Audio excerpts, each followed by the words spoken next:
Já vou logo avisando que se vocês verem algo se mexendo ali no cantinho, gente, é a minha gata, porque ela simplesmente não me deixa em paz, né, Vim?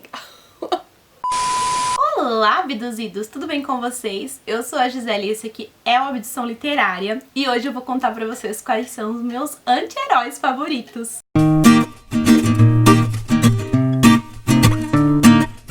Antes de mais nada, o que são os anti-heróis? Geralmente são personagens com atitudes questionáveis ou duvidosas, tanto que é até difícil separar eles dos vilões. Porém, na maioria das vezes, os anti-heróis são carismáticos por causa da identificação que eles geram, né? Ou também pela sua raiz motivacional, seja justiça, a vingança, ou mesmo aquela índole duvidosa. Mas assim, no fundo, o personagem tem um bom coração. Geralmente, os anti-heróis, eles são amados pelo público que se identifica com eles, né? Nem todo mundo se enxerga como um mocinho ou um vilão, né? O mocinho que carrega aquela pureza, né? Aquela perfeição, ou o vilão que é um tanto desprezível. As pessoas simplesmente se enxergam em pessoas que possuem dualidades, ou como também são conhecidos os famosos personagens cinzas. Alguns anti-heróis muito famosos, por exemplo, são o Han Solo de Star Wars, tem também a Arlequina, o Justiceiro, Jessica Jones, Deadpool, tem também o Walter White de Breaking Bad. Mas sem mais delongas, vamos para a minha lista de anti-heróis favoritos da literatura fantástica. A primeira personagem que eu vou citar foi quem assim me motivou a criar essa lista. Foi uma das minhas últimas leituras, né, que é a Judy Duarte, que é da trilogia O Povo do Ar, da Holly Black. A Judy é uma humana que vive ali no reino feérico. Essa aqui já é uma premissa um tanto batidinha, mas ela tem suas peculiaridades, né? Quando era muito pequena, ela morava então no mundo mortal ao lado da sua família, junto com os pais, a sua irmã Taryn, que é a irmã mais gêmea dela, e também a sua irmã mais velha, a Vivi, que era ali um tanto excêntrica. Determinado dia chegou um ser ali do mundo feérico, que até então ela não sabia que existia, né? Pra reivindicar então a Vivi como sua filha e também se vingar dos pais dela, né? Porque a mãe dela forjou a própria morte pra poder fugir com outro humano, né? Então ele simplesmente matou os pais dela. E quando ele resolveu levar a Vivi pro mundo feérico, para não deixar as duas meninas ali sozinhas, ele resolveu levar elas junto com ele. Só que esse ser feérico não é qualquer um, né? Ele é o Madok, o grande general, o grande homem de guerra ali daquele reino, né? Então dessa forma elas crescem então ali na casa do homem que matou os pais delas e ao mesmo tempo trata elas como se fosse filha deles, né? Então elas recebem a subproteção dele, mas mesmo assim não é possível se esconder na maldade das fadas, né? Que são seres belos, seres mágicos, mas seres muito cruéis, né? Então, diante de seres mortais como a Judy e a Taryn, né, que são ali vulneráveis, elas acabam se aproveitando, acabam brincando com elas, fazendo bullying. Elas sempre foram vistas ali como os brinquedinhos das fadas, né? Dessa forma ela cresce então com o famoso sangue nos olhos pra poder ali provar que ela não é tão vulnerável assim. E ela é uma personagem muito ambiciosa, né? Ela sonha em conquistar poder, em conquistar, assim, o seu respeito e uma posição em que ela possa se igualar com as fadas, sabe? E mostrar que ela não é tão sensível quanto elas pensam, né? Quanto mais ela conquista, mais ela quer, né? Porque o poder faz isso com as pessoas e muitas vezes para conquistar esse poder, ela precisa agir de maneiras ali questionáveis para poder se igualar, então, às outras fadas, né? Porque se não fosse dessa forma, talvez ela não sobreviveria nesse mundo. Então assim, a Judy é uma personagem incrível, forte, que erra, mas aprende com seus erros, mas segue firme e forte ali, motivada pela sua ambição. O próximo personagem, então, que eu vou citar é um personagem muito amado. Gente, eu nunca vi alguém falar mal desse personagem.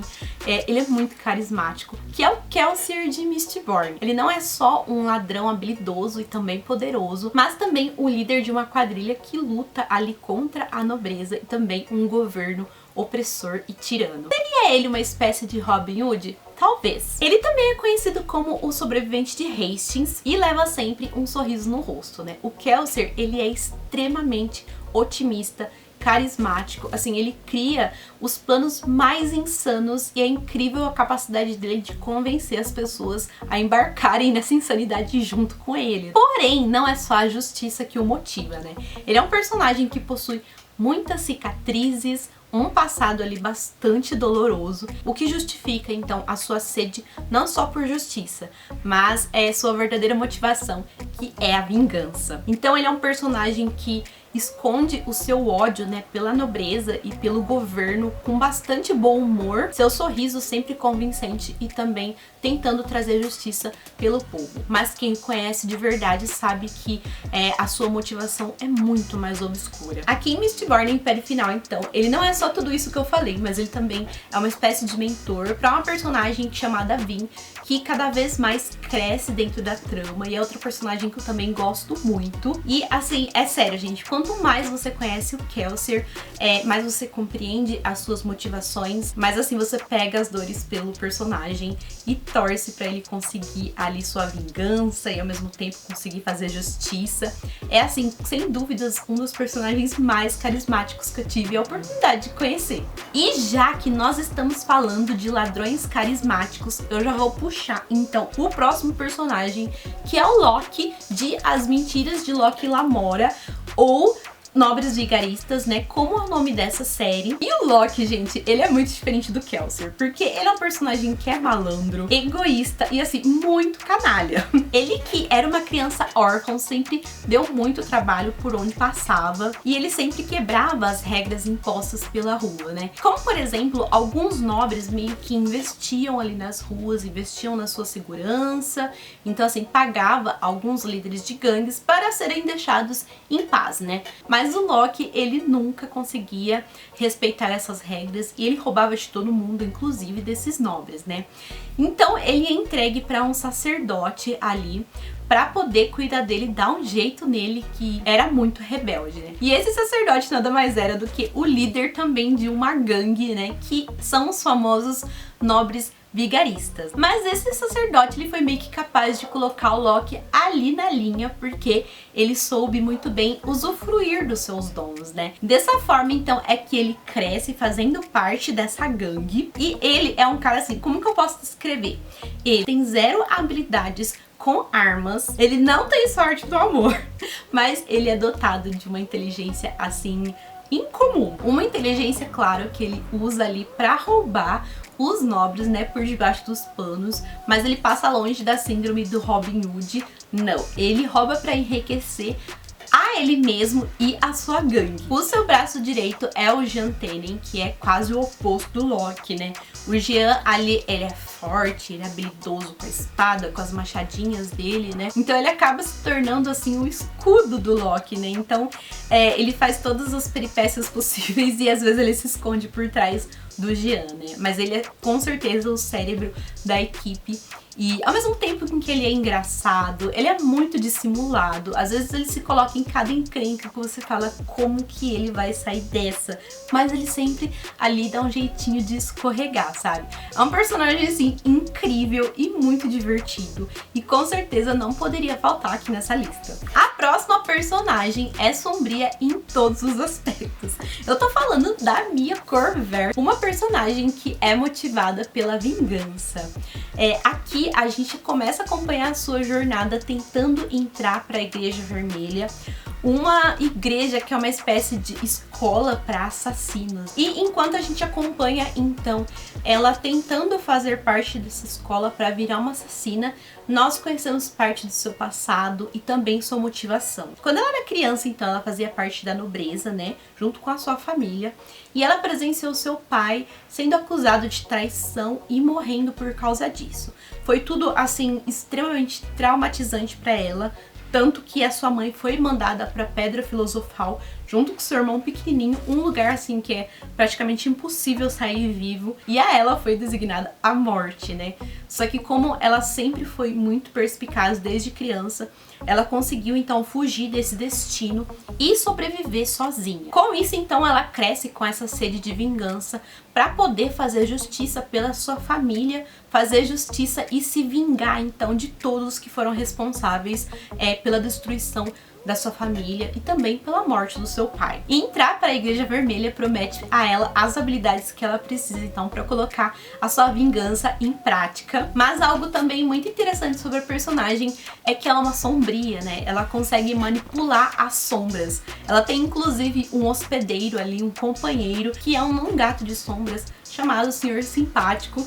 E ele é muito simpático mesmo, gente. É um personagem que eu gosto muito, é muito sarcástico. E a interação entre os dois é muito legal. Entretanto, é importante dizer pra vocês que embora nós tenhamos a história de uma jovem tentando entrar ali pra uma escola, esse não é um livro YA, gente. Esse é um livro adulto. É uma fantasia sombria que trabalha temas bem pesados e bastante violência, tá? Então tomem cuidado. Sobre a Mia, ela é uma personagem, assim, sarcástica. É uma personagem que gera empatia e carisma, assim, imediatamente. Não tem como você não torcer pela personagem, que sobreviveu a muita coisa sozinha desde criancinha, sabe? É uma personagem forte, inteligente e muito destemida. E eu deixei o melhor para o final, será? Cass Breaker, então, é de Six of Crows. É um ladrão e assim, atrapassa em pessoa, gente. Ele vive então nas ruas e nos becos sombrios de Ketterdam, a capital de Kersh, um local que é assim dominado por gangues, ladrões, né? Essa duologia Six of Crows que faz parte do Grishaverso, né? O universo Grisha criado pela Leigh Bardugo. E o Cass, gente, é um dos personagens mais complexos e mais apaixonantes que eu já tive a oportunidade de conhecer. A gente não tem um minuto de paz.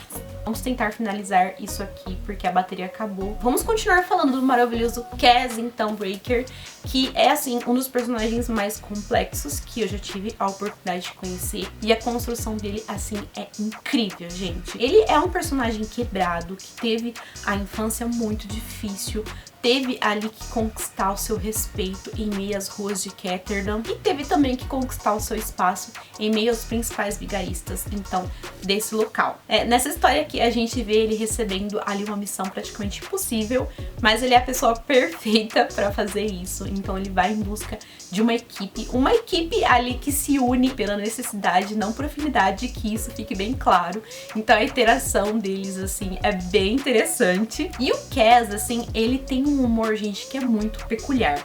É, assim, um humor sombrio, é um humor sarcástico, cruel, assim, na maior parte do tempo. Mas é incrível o seu carisma e a sua capacidade de gerar empatia e fazer com que a gente torça por ele.